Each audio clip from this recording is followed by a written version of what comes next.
Well, I do indeed think that empirical neuroscience can benefit a lot from learning philosophy, engaging with philosophers, and so forth, because the way, right, in which we pose questions, even in very technical areas of empirical neuroscience, is always going to be informed by our picture of how, say, the brain is integrated, right? So even the tiny little details that we find out, right, with our fancy technology that is now available, right, will depend on interpretation of a certain context, right? So where do we integrate the process? What are the causal systems that we're discussing and so forth?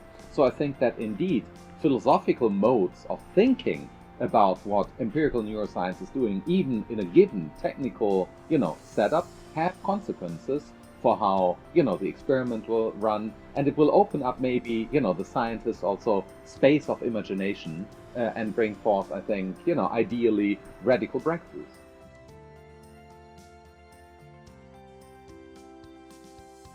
So I think fundamentally neuroscience, right, tells us something about a very important part of the human being, namely the nervous system, typically focused on the brain.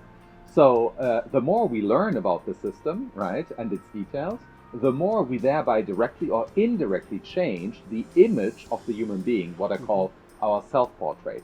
And I happen to think that ethics is fundamentally, right, guided by how we think about the human being, because ethics is about what we owe to each other qua human beings in virtue of our shared humanity, and what we thereby also owe to other animals and the inanimate environment that we share with them as a socially and cross-speciesly constructed ecological niche.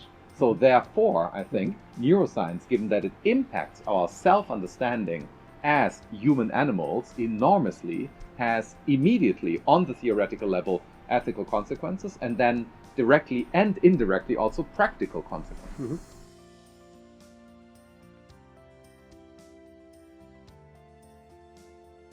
Well, I think what we are doing here together with neuroscientists and philosophers and a few physicists and so forth, right? I think what we're doing is science. This is how science ought to be organized.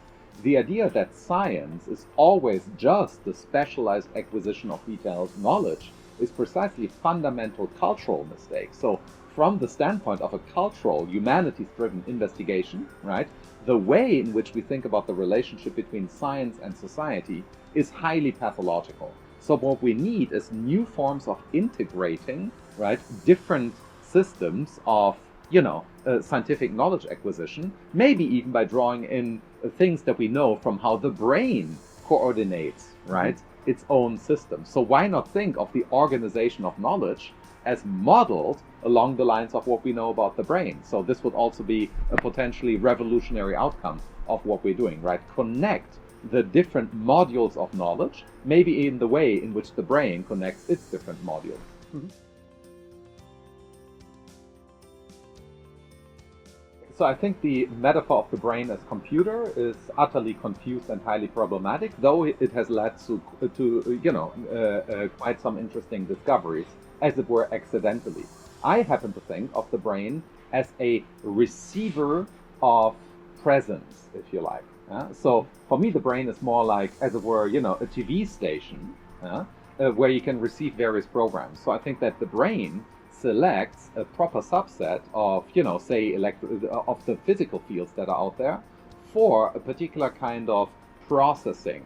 So I happen to believe that I receive your image right now rather than produce it by way of computation.